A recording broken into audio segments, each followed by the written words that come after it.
Vegetarian Cottage, and we're here with Eric Dubay. Yes, this is the moment you've been waiting for. Eric Dubay, author of about half a dozen books, Flat Earth pioneer. I was reading today that it's been written that polls were taken, and there's about 2% of Americans believe in flat Earth, and about 7% in Brazil. Right. Yeah.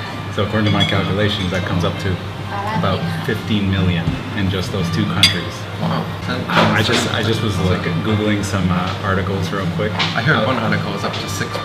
Yeah. So I don't know how they figured these there's things some out. 3 or 4% that are uncertain. So I mean, for Google search results, there's tens of millions. Yeah. And then my channels, if you don't, like, if you count them all together, I've got like 40 million there. And so that's just me, and then everybody else that yours videos and makes flat Earth videos, there's got to be tens of millions, hundreds of millions of views anyway. Tens of millions in just a few short years. So when people are getting discouraged or saying that it's stagnating, that seems to be the latest thing. Is people are saying that I feel like the flat Earth is stagnating. You heard that one? It's just not going anywhere. yeah. Really? There's no hope, man. Convincing tens of millions of people in the space of a few short years that like everything they've been taught since they were children is a complete lie, and having them get through it. I think there's a lot to be happy about. Before you came on the scene with your research, do you know how many like Google hits or what was the statistics of how many people were actually looking into flat Earth at the time? Yeah, there was just a couple hundred on Google, and it was mostly Flat Earth Society and their forum and their pages, which is nothing to speak of other than their links that they had to the old Flat Earth books, the 1800s books. Those were good. That was about all I could find. That's why that's what's included in my books, is because that's what was available when I researched the subject. So now but in the past 5 years, just exploded. So yeah, absolutely, there's a lot to be happy about. It beat out Donald Trump and the Kardashians and a bunch of other like top keywords. So it's going strong. And the stagnation, I think people are expecting like the next step is that people are going to come out on the news and the mainstream media. Astronauts are going to be like, oops, I was just faking, and then they're going to do lecture circuits, like David Icke 9-hour lectures exposing NASA or something like. I think what people they're going to surrender. Yeah, that's what people I think are expecting is some sort of mass surrender or some sort of mass event that, if you think about it, that's not going to happen. The mainstream doesn't allow that kind of thing to happen. The news media doesn't want to give that kind of coverage to anybody, but Mark Sargent is just going to, give us the worst flat Earth, explanations ever to turn people off. So I think the problem is more in the expectations, that we're expecting too much, but not even too much, because we've exceeded my expectations in many ways. And it's just going to continue, it's, as I say, once you go flat, there's no going back. Unless, of course, you're Tiger Dan or Seek Truth, Speak Truth, or any of these other guys that are pretending clearly to be flat earthers first to gain street cred in the flat earth community. You're brainwashing me with the way you're talking, man. I'm sorry, I've been drowning on my monotone cadence that just hypnotizes people and makes them believe the earth is flat. You brainwashed me into thinking, knowing that the obvious is true. It's amazing how my voice just does that, but I hear about it every day in the comment section. Just people are hypnotized, and then, thanks to like Fight the Flat Earth and Simon Dan and whoever else these weirdos come up with, they just convince people right back that, I'm a con man, and, they were hypnotized with all my, magic, my word magic. They're still busy. We're right in the middle of the counterattack now with the censorship. I heard like about a year ago, Google took down that line "to not be evil" from their code of conduct. Didn't want to get sued for false advertising.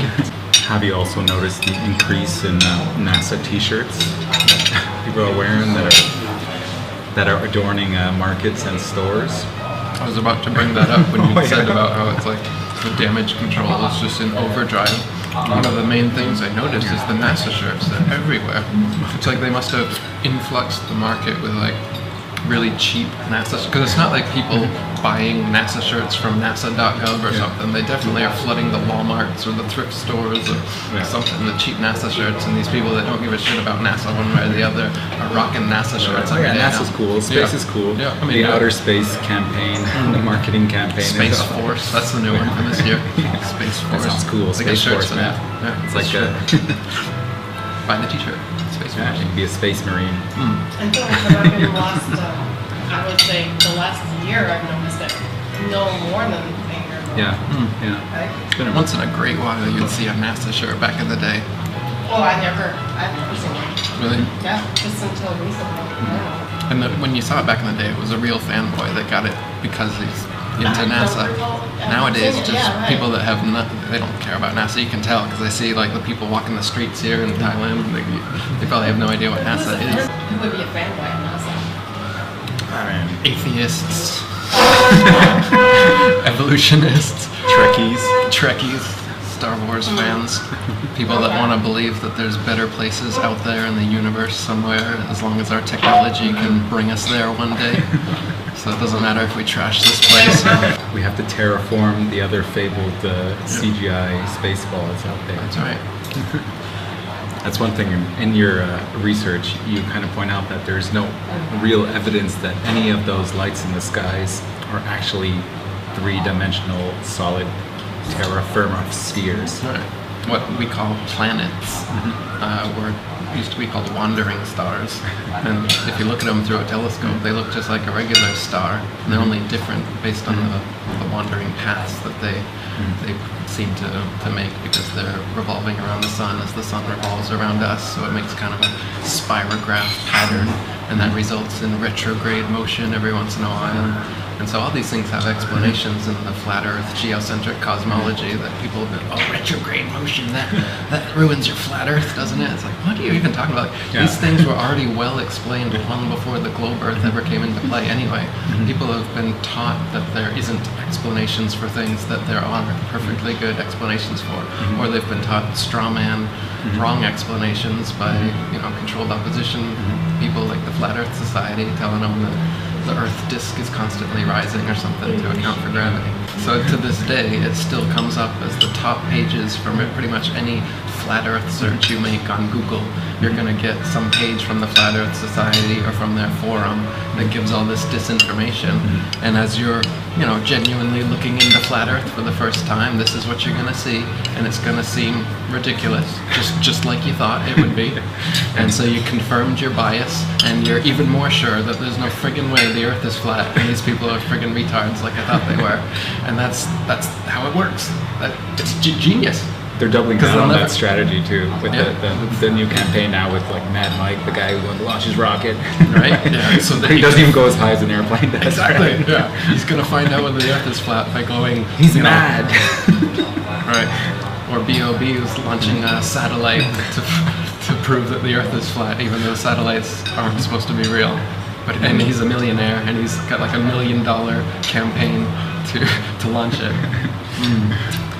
Or they're just general like flat earthers that wear weird clothes. They're really eccentric, They're paranoid conspiracy researchers. The people that sell stuff at the flat Earth conferences. Or like Nathan Thompson with his ball Earth helmet hat thing that he prances around wearing. I really saw it. I just what I'm talking about? I think I remember some an image that he wears like a little helmet hat with glasses and like. Cool, man. Cool. Oh yeah, he kicked me out of his group because why? I don't even know why. I think it was because of calling Mark and Patricia Shields. You can't call Mark and Patricia Shields in the official Flat Earth discussion. Why are you being so negative on Facebook? I know I'm being divisive. If I notice things, if I notice lies and disinformation and talk about it, that's being divisive. We're all supposed to be on the same team here. Yeah, right. Even liars and disinformants. We're all together, man.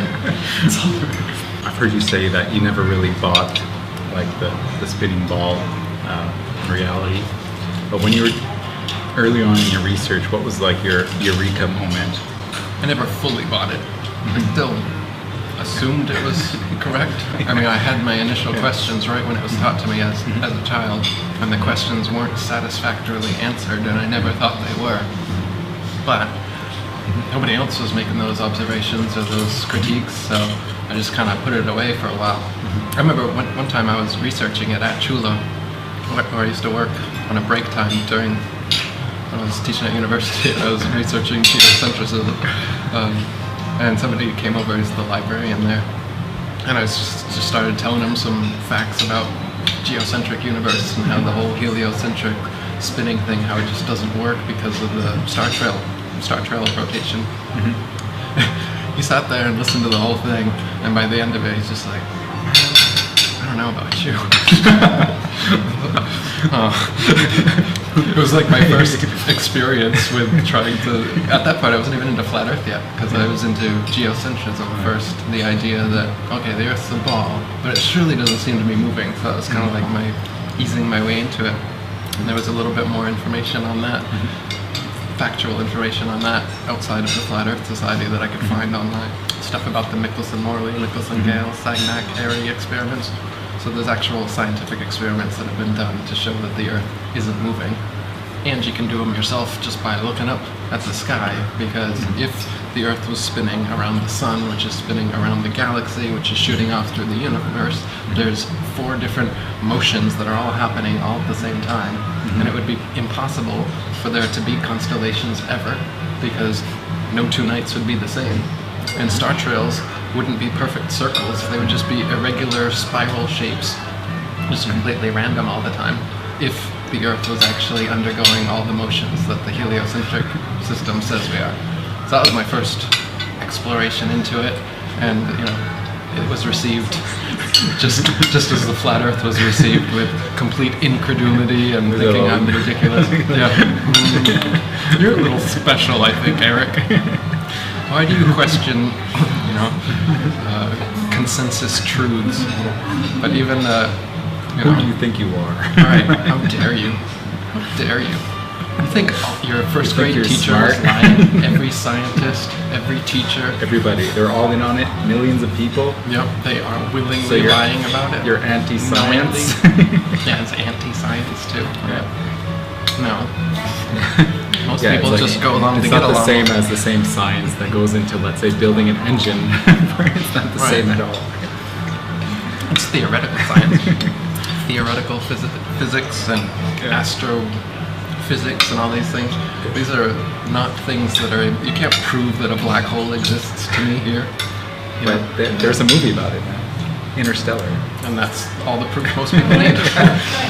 I saw they went to Christopher the moon. Nolan worked it was with on NASA, video, man, for the visual effects. Yeah, man. If it's on video, it's real, don't you know? And questioning it is stupid. So you're saying, like, modern day astronomy and the star maps, the distance of galaxies and stars, that is fiction. Yeah. You're saying that. Yeah. I'm saying that. You're saying guys like Einstein and Newton and the geniuses of past generations, you're smarter than all of them. Decades of science. I mean, there's like imagine how many Star Wars expanded universe novels there are. You're telling me that's all fiction? How much work went into that? All for nothing. When people say, what does it matter? Right. That's the one that just... As if the entire world has been successfully lied to about what the world is, where we are, for 500 years. And if that was true, I don't even see how that's important. How's that relevant? What is it? My place in the universe, single verse of this reality that I know and what it all means, the mystery of life. Why does it even matter? You still got to go to work in the morning. I think it's a defense mechanism. We've talked about this before. When people say, what does it even matter? I think it's they're trying to convince themselves that it's not important by saying that, because they know it's absolutely important, if true, but they don't want to accept that it could possibly be true.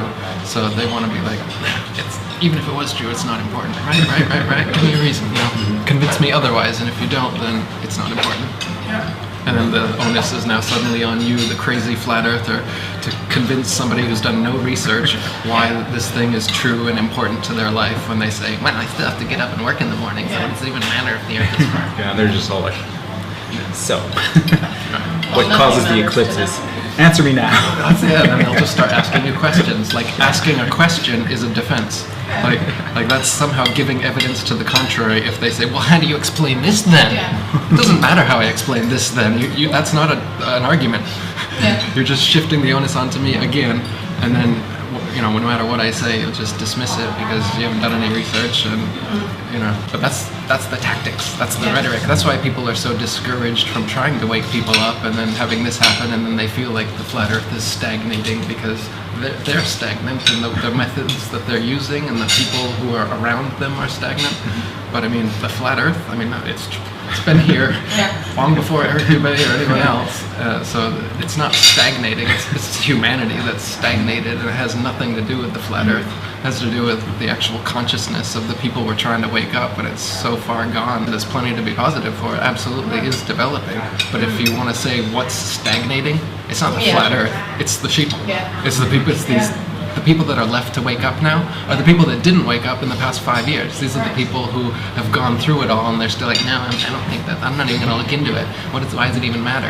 So these are the hardest people to wake up, and so that's why it feels stagnant. I just saw this one video. It wasn't even one of yours. It was just one video that showed the high altitude balloon footage and the sunspot. Yep. And you don't see any motion. And then I was like, could it be? Could it be? And then I got to your videos. And the thing that really hit me hard was your explanation of circumnavigating the flat plane of the Earth as opposed to going around the Earth. Right. And that took me a while to figure out. Finally understood it as I broke through that programming, that globe programming. And then I was like, oh my God. Because we're told that circumnavigation on a ball goes in a straight line, and by just traveling in a straight line somehow we go all the way around and come back to our same location. But in reality, anybody that's ever done circumnavigation, first of all, they don't do north to south, they only do east to west. And when they have done it, whether it's Magellan back in the 1500s or it's people nowadays in airplanes, they just go from port to port, seaport to seaport, or airport to airport in relatively straight lines. And they're not a completely straight line, because they're going from here to here to here. If it was a ball, then they come around. But on the flat Earth, they're just going, you know, from port to port to port until they eventually make a circle and come back around to where they were. So nobody is actually going in a completely straight line, never deviating left or right, and then coming back to where they started from. That's just a false claim that we're taught as children, and people still think it's true, even though it's never happened. No circumnavigation like that has ever happened. And we're taught that east and west are like straight lines. North is up, south is down. The reality is that north is the center point. North is where all the compasses point to the North Pole.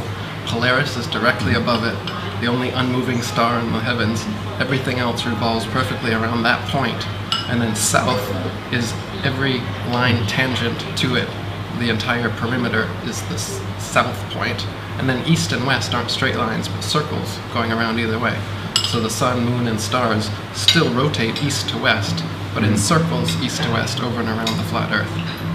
And when we circumnavigate, we can still circumnavigate west to east, east to west, but it's going in a circle from port to port, not traveling in a completely straight line, never deviating, and then suddenly coming back to where you started, as we're told happens. You usually got the North Pole, and if you're going east or west, they would just go around it. Like the needle of the compass would always like adjust as you go around the North Pole. Yeah. I always thought that was funny about how compasses work and how you got to hold it parallel to the ground. Yeah, you have to hold it flat. So like, and the needle's pointing to the north, or it doesn't really point to the south unless you bury the needle down. Right. Imagine if you were standing on the south pole of a ball Earth with your compass upside down, holding it flat, and it's supposedly pointing north, which is up here. North, but it's pointing out here into outer space under the ball. How could a compass work at the South Pole on a ball Earth? It makes no sense. Yeah. It makes you wonder what that magnetic source that is attracting that compass needle. Yeah, what is it actually? What does it look like? Yeah. Because it's Someone certainly knows. not some molten metal constantly moving in the middle of a ball that causes a constantly moving north and south dipole. Like they say. You talk about this, the legend of Mount Meru in some of your videos. That is quite there's some people that are really enchanted by that, calling it paradise must be there. Especially with the 24-hour sunlight that's around that area. The northern lights too are kind of curiosity of that area. Phenomenon in the north. They say we've attained the pole and there isn't a big mountain of magnetite there. It's just ice. It's just ice. Sometimes it's water, constantly shifting. And they never show video of like Polaris being 90 degrees above. They never show, sextant measurements or anything, so we can prove that they're definitely at the North Pole. They just show 90 degrees on a Garmin on the GPS, some ice plateau somewhere. And the other thing is that the heavens from there, they're completely unique. It's supposed to be that Polaris is directly overhead, 90 degrees. All the other stars would move around you horizontally and seem equidistant away from you. And then the sun, there's like 6-month days and nights supposedly at the North Pole. But you're never going to find a single video of this online. It doesn't exist. So the sun goes up. If you were an observer at the North Pole, you shouldn't see the sun for about several months, and then you start to see the first rays of it, and so dawn will just start to go around you every 24 hours, and then you'll start to see the head of the sun, and it'll start to blur out some of the stars until it comes up, and then you see the whole sun, and then summer lasts for, one day lasts for several months, and it'll go up as far as 23.5 degrees on the horizon. That'll be the summer solstice for somebody at the North Pole. And then it will start to go down until the autumn equinox, and then it's going to start the long night, the long winter, and the sun will disappear, and like dusk will last for like 45 days to 60 days. So here dusk lasts like 45 minutes. So up there it's a whole different thing, and then the sun will completely disappear, and you will see the entire northern dome of the heavens circling horizontally perfectly around you as the observer, unimpeded for months by sunlight. Usually you can only see star trails for 12 hours at a time or so. Here you'll be able to see them for months, unchanging, going around. And you'd think that would be worthy of like an IMAX documentary. That would be worthy of being Just shown imagine on what kind every of plant prime time channel. grows there under those like unique conditions. Supposedly very temperate, and they say that it's ice and all this all the time, but I'm skeptical. Just a sad, lonely polar bear. Right, somewhere. A couple seals beating it out. I'm skeptical because there's no video of that. I'd love to see that. Wouldn't you love to see an IMAX video of the polar astronomy that I just described? You'd think that would be absolutely like a wonder of the world. But no, you can't even find a single video online or anywhere else showing that. That'll but scare supposedly people away. you can take like penguin tours there, just like the South Pole, allegedly. One of the things that I find empowering about your research is that you tell people that to trust their own senses and their own reasoning skills, their own observations to figure things out for themselves, instead of handing the authority over to someone else. They can take the authority themselves and figure it out. To just see the obvious things and to use your senses, like how the horizon always rises to eye level, no matter how high you get. We're up on the Bayok 2 Sky Tower in Bangkok, and it is the tallest building in Bangkok, 84 stories high. So we're about 1,000 feet up, which with a curvature calculator says the horizon is about 37 miles away from us. So if we're looking out 37 miles that way, there's about 37 miles the other way. We're talking 72 miles, and we're up 1,000 feet. And after 37 miles, there should be 1,000 feet of curvature. So the horizon should be 2,000 feet below us, technically. But it's right at eye level, just like it will always be, regardless of how high you are. If you're up on Mount Everest, it's still at eye level. If you're up in an airplane at 35,000 feet, it's still at eye level. And if you're taking a high altitude balloon as high as it goes, 120,000 feet, is still at your eye level, proving that you're over a flat plane. Because if you are over a ball, no matter how big the ball was, the horizon is the curvature of the ball. So it cannot rise up to your eye level.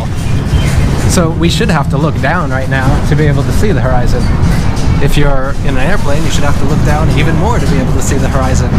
And if you are looking at those high-altitude balloon footage, which are 4 times higher than commercial planes fly, it's still right at the eye level. But if the Earth was a ball, even if the ball was 100 times bigger than they say it is, it's below you. You have to tilt your neck down, you have to look down to see it, but you'll never do that on the Earth, because the Earth's not a ball, as you can see. And we know for sure in the flat Earth community there's controlled opposition, so I wouldn't be surprised at all if they started doing some sort of false flag type things to associate flat earthers with dangerous or criminal activities. At this point, they've already associated us with just being retarded with the Flat Earth conferences and the Flat Earth Society and all that stuff. But if that doesn't work, they may, try to go to the next level and be like, no, they're actually dangerous criminals. They call me a con man, a plagiarist. They have a bunch of titles. That Get people killed over here. Yeah, trying to prove the Earth is flat. There was some other kind of false flag to make flat earthers look bad or look dangerous, like they've done with vegans. I think there's definitely been some vegan like false vegan flags where they send in Asian provocateurs to make vegans look even more annoying than we really are. Like I know we're a little annoying, we're not that annoying, I guarantee. They're ripping someone's fur coat off in the middle of a restaurant. The fur coats, that kind of thing. To me, that's taking it too far. That's not productive. So, and the people doing some of that could certainly be controlled opposition. Yeah. If you have satellites, why do you need about 550,000 miles of undersea fiber optic cables to connect the world's internet? Why do satellites still attached to balloons keep falling everywhere? Yeah, the only satellites that actually exist are not floating up there in vacuum space, as they tell us. They're just weather balloons, just like we know. They got solar panels on them. And stuff like that. And like you said, 99% of all communication is done through ground towers and undersea cables, so there's no need for them anyway. And before satellites, they had military systems like Decca and Loran, they were called. And those were able to get all the way around the world, no problem. So there's actually no need to have these fantastic devices floating up there in space to send us pictures or to relay weather information or anything. It's just another story we've been told, like the moon landing, and we all assume it must be true because some authority said so. They said we went there. I saw a picture of it, so it's true. And that's the level of proof that people require nowadays.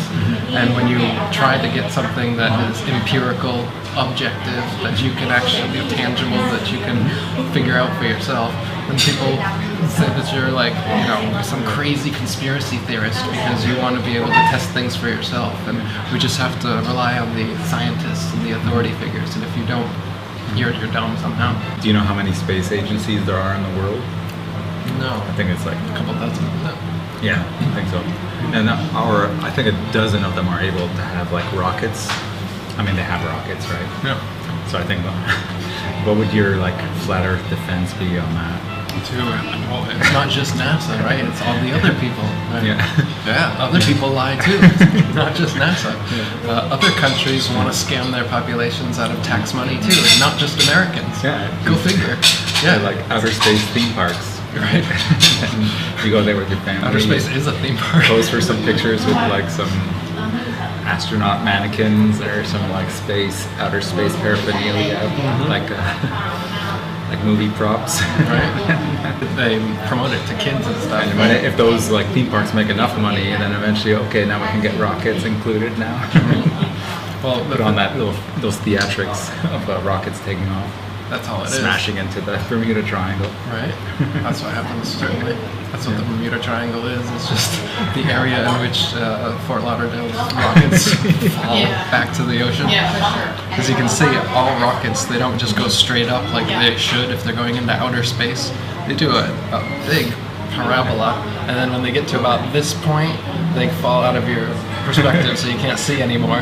And then the authorities explain to you that, oh, it's using gravity to fall around the curve of the Earth, and then it's going to be whipped around by gravity and send a trajectory. This is what they actually say. It has to be done just right to get a trajectory perfectly to the moon or wherever You got a slingshot past the sun, right? Right. It's kind of funny too. They used to tell that boogeyman story about don't go to Bermuda Triangle because you know ships have gotten. Have you ever read that? Yeah. Did you know that ships have gotten sucked into some strange dimension? the first Bermuda Triangle disappearance story came in 1950, the same year that the first rocket was shot out from Florida? So you're telling me that the Bermuda Triangle has nothing to do with a fire crystal of Atlantis that exploded or something? Sea monsters and Both was giant involved. No, it's just people who see what they're not supposed to see regarding NASA's rockets that they shoot into the ocean right in that vicinity. Exactly. And when you're asking about the other countries, it's the same thing. It's a tax scam. So NASA, for instance, makes $52 million a day from American taxpayer money just to give us CGI photos and shoot those rockets up. People will say, why would they spend all that money to fake it?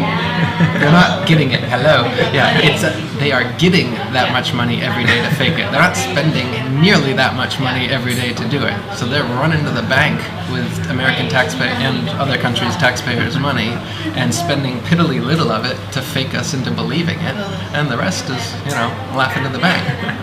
Yeah, but if it doesn't matter that they're doing this, then it doesn't even matter because I have to go to work in the morning. So shut up, you crazy flat earther. Eric, this is awesome. When did you discover this place? It's been quite a few years Yeah? since I've been coming here. Oh, really? Yeah, it's one of the first vegetarian places I found in Bangkok. But it looks like everything's vegan almost. Yeah, most of it's vegan. There's Yeah. a few, they put cheese in certain things, so Oh, they okay. have some, vegetarian introductory options for people that aren't all the way over there yet. Awesome. The woman that runs the place, I think her mom died of cancer like 20 years ago or something, and opening these restaurants and making these mock meats and stuff was kind of her way of trying to give back, because she found out about how cancer can be cured by this kind of thing, and her mom was never able to do so. So now this is kind of like a legacy type. When did you become vegan? I was a slow transition. It started about 11 years ago. Probably within the first year or two, I transitioned all the way. How many times did you go back and forth? Like, did you cheat and stuff? A little bit. I mainly tried to wean myself off a meat at a time, starting with like beef, and then pork, and then chicken, and then other seafood besides fish, and then fish. And then went on to the eggs and milk and ice cream and all that kind of stuff. Right. Eventually, yeah. Did you have a moment where you had already gone completely vegan and then you caved in? Not cave. I don't know. I wouldn't call it cave, but there's been little things that something you want to eat and you find out there's something in it. Oh, that's different. I don't know if that counts. No, that doesn't count at all. Or there's no real options, and you find out that like you won't bread was made with punish bacon or yourself. something, Yeah.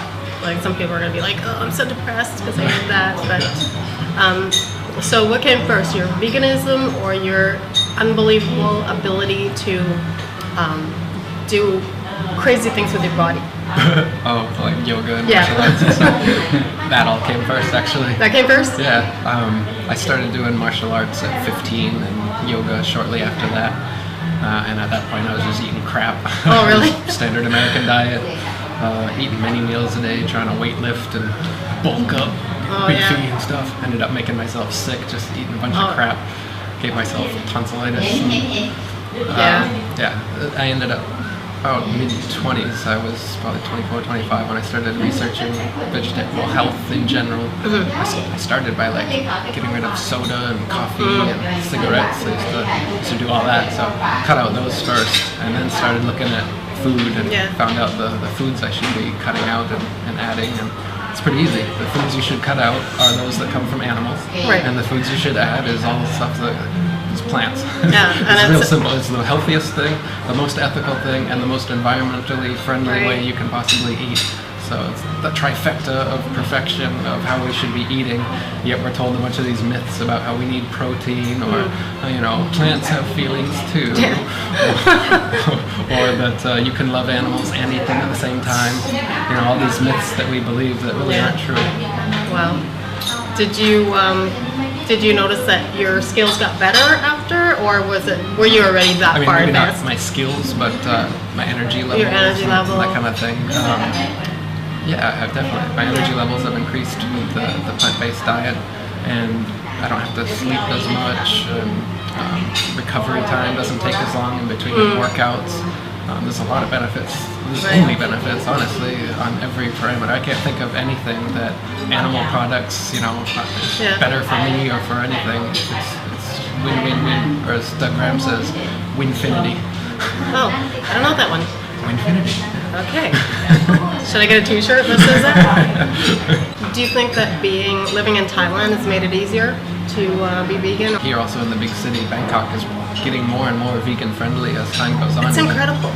Yeah. So I think it is pretty easy comparatively speaking here. But as long as you put a little effort into planning your meals and get everything ready and knowing where the vegan options are in your area, it's really not as big of a lifestyle change as people make it out to be. I know a lot of people that say that they don't have the time or the money, they're busy so they can't go prepare meals and stuff. The reality is though that it's only the transitionary period where you have to think about that stuff. After a few weeks or a month of eating that way, it takes you no more time, no more money, no more extra effort or thinking involved. You just shift over the things that you used to eat to new things, and it can be cheaper, actually. It can be cheaper. It just depends on how spoiled you are. Like if you're just thinking about like how the animals are not suffering, then you can make it as cheap as you need to make it. Right? Yeah, the cheapest foods are plant foods. Exactly. Rice and potatoes and stuff like beans. that. Yeah, it just depends on sure, we're here at this amazing place that's making all this amazing mock meat, but you don't have to do that. This is just a special treat, and I think and nobody stops eating these kind of foods because we don't like the way they taste. So when people are like, well, if you're vegan, why do you have to eat these mock meats? Well, I didn't stop eating meat because it tasted bad. Yeah. We like these tastes. Yeah. It wasn't the meat that tasted good anyway. It was the secret, isn't it? It's not the meat that actually tastes good. It's everything that it's the spices and the herbs and everything else that goes on it. Because if you just eat a piece of raw, unseasoned meat, it's disgusting. Smell the smoke coming off the grill is horrible. It's not an appetizing thing at all. The thing that's appetizing is a barbecue sauce and everything else you put on it, which is all vegan. Yeah, like when I was a little kid, if I was given a piece, I remember getting a piece of steak somewhere and it was not seasoned, and I was chewing forever, and I just thought, oh God, and it gave me time to think that it was an animal that I was eating. Anyway, Eric, thank you once more for bringing us here. Thanks for talking to us. That was great. You're very welcome. Thanks for coming. It's been a pleasure to hang out with you guys here. Likewise. Okay. The sun is setting upon the rest of Oh, jeez.